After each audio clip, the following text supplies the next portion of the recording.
આ pizza burger અને ઢોસાની party કરતા ઓલા માંડવીના એ ઓળા અને કેરીની સાથે ચટણી મીઠું ડોડા ચીભડા નિસ્વાર્થ ભાવે જ્યારે ચોરીને ખાતા એ મજા બીજે ક્યાંય જોવા નથી મળી.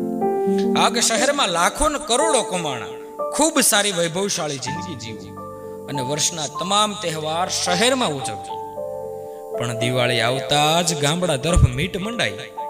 એ ગામડાનું બાળપણ, એ ગામડાના જૂના ભેરુડા, એ ગામડાના માયાળુ માનવીઓ અને એ ગામડાની જૂની યાદીઓ, અને બસ એ જ ગામડાની શાંતિ. બસ એ જ ગામડું આખા વર્ષનો થાકને ઉગાળી નાખે છે, અને એટલે જ શહેર અને ગામડામાંથી મારું ગામડું જીતે છે. એ જ ગામડું મારું દિલ જીતી અને ગામડા તરફ ખેંચી જાય છે. બસ આજ મારું ગામડું, બસ આજ મારું ગામડું, બસ આજ મારું ગામડું.